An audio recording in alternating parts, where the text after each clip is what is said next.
নবী করিম সাল্লাল্লাহু আলাইহি ওয়াসাল্লাম বলেছেন, সবাই দরুদ পড়ি সাল্লাল্লাহু আলাইহি ওয়াসাল্লাম, যে ব্যক্তি লা ইলাহা ইল্লাল্লাহ মুহাম্মাদুর রাসূলুল্লাহ সাক্ষ্য দিয়েছে, তাকে তিনটা কারণ ব্যতীত অন্য কোনো কারণে হত্যা করা জায়েজ নেই।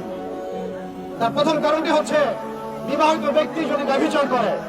আপনারা যদি আজকে এই ব্যানারটার দিকে তাকান, একজন ব্যক্তির নাম উঠে আসবে, সে ব্যক্তি শুধু ব্যভিচার করে নাই, বরং ধর্ষণ করেছে। আর এই ব্যক্তি শুধু একজন ব্যক্তির প্রতিকৃতি নয়, বরং বাংলাদেশের একটা সিস্টেমের প্রতিকৃতি। একটা সিস্টেমের প্রতিকৃতি হিসেবে সে এখানে নামকরণ করেছে, তার নামকরণ করা হয়েছে।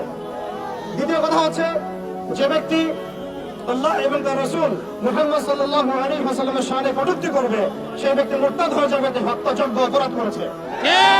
এবং চার মাযহাবের কোন ইমামের মধ্যে কোনো ইখতিলাফ নাই যে এই অপরাধ করলে তার বেঁচে থাকার কোনো অধিকার নাই। তৃতীয় কথা হচ্ছে, যদি কোনো ব্যক্তি হত্যার বদলে হত্যা করে, অর্থাৎ নিরপরাধ ব্যক্তিকে যদি কেউ হত্যা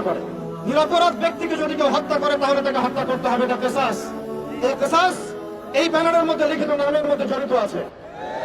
শুধু একটা দুইটা কিসাস না, হাজার কিসাস এখন দাবি রাখে। প্রিয় ভাইরা, প্রিয় তাওহীদি জনতা, বিশ্ব এবং দেশ দুটো মেরুতে ভাগ হয়ে যাচ্ছে। হয় আপনাকে ঈমানের শিবিরে থাকতে হবে, অন্যথায় কুফরের শিবিরে থাকতে হবে। হয় আপনাকে মুমিন হতে হবে, অথবা মুনাফিক হতে হবে। হয় আপনি মুশরিক হবেন, না হলে তাওহীদপন্থী হবেন। হয় আপনি তাওহীদি জনতা হবেন, অথবা আপনি কাফেরদের জনতা হবেন। এর মাঝামাঝি কোনো রাস্তা আমাদের সামনে খোলা নাই। শাপলা চত্বর থেকে আমরা দ্বিতীয়বার প্রত্যয় ব্যক্ত করতে পারি, বাংলার জমিনে আমরা আল্লাহর সামনে কটূক্তিকারী, নবী সাল্লাল্লাহু আলাইহি ওয়াসাল্লামের সামনে কটূক্তিকারী কোন ব্যক্তির অস্তিত্ব রাখবো না। আমরা এই দায়ভার আমরা নিজের হাতে উঠাতে চাই না। আমরা চাই আমাদের প্রশাসন, আমাদের কর্তৃপক্ষ, আমাদের সরকার, আমাদের ঊর্ধ্বতন কর্তৃপক্ষ তারা নিজেরা উদ্যোগ নিয়ে ব্লাসফেমি আইনের মাধ্যমে এর দ্রুত বিচার বাস্তবায়ন করবে।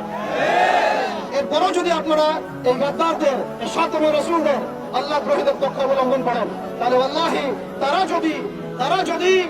তারা যদি কাব বিন আশরাফ হতে পারে, আমরা মুহাম্মদ বিন মাসলামা হতে পারবো। তারা যদি কাব বিন আশরাফ হতে পারে, আমরা মুহাম্মদ বিন মুসাইলামা হতে পারবো ইনশাআল্লাহ। তারা যদি ইবনে খাতাল হতে পারে, আমরা কাবার গেলাফ ধরা ঝুলন্ত অবস্থায় তাকে হত্যা করতে পারবো ইনশাআল্লাহ। তারা যদি আবু রাফে হতে পারে, আমরাও ইনশাআল্লাহ তাআলা আনাস বিন বলেন, সেটা হতে পারবো ইনশাআল্লাহ তাআলা। এক কথায় আমরা নিজের হাতে আইন উঠাতে চাই না। আমরা চাই আমাদের প্রশাসন, আমাদের কর্তৃপক্ষ, আমাদের সরকার যেন এই বিষয়ে ব্যবস্থা গ্রহণ করে।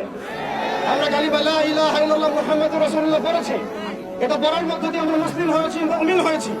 কিছু মানুষ এটা অস্বীকার করে কাফের হয়েছে, কিছু মানুষ এর সাথে গাদ্দারি করে মুনাফিক হয়েছে, কিছু মানুষ ইসলাম কবুল করার পরেও এইরকম ইসলাম বিরোধী তৎপরতা এবং কর্মকাণ্ডের মধ্য দিয়ে মুরতাদ হয়ে গেছে। আর শাতমে রাসূল এমন পর্যায়ে মুরতাদ যাদের তওবার দরজা খোলা নাই। তারা যদি তওবা করে, তবুও তাদেরকে কতল করতে হবে। মান সাব্বা নাবিয়ান ফাকতুলুহু, মান সাব্বা নাবিয়ান ফাকতুলুহু, মান সাব্বা নাবিয়ান ফাকতুলুহু। আল্লাহ রাব্বুল আলামিন আমাদের সবাইকে তাওহীদের উপর থাকার তৌফিক দান করেন।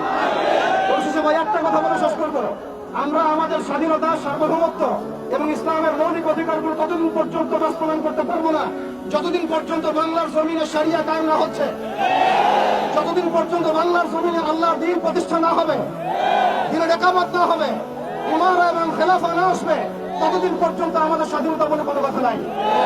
অতএব আমরা ডালপালা ধরে নাড়াচাড়া বন্ধ করবো, শেকড় নিয়ে কাজ করবো ইনশাআল্লাহ। আজকে এই স্বাধীনতার ইস্যু যেমন আমাদেরকে ঐক্যবদ্ধ করেছে, এইভাবেই যেন আমরা ঐক্যবদ্ধ থাকতে পারি।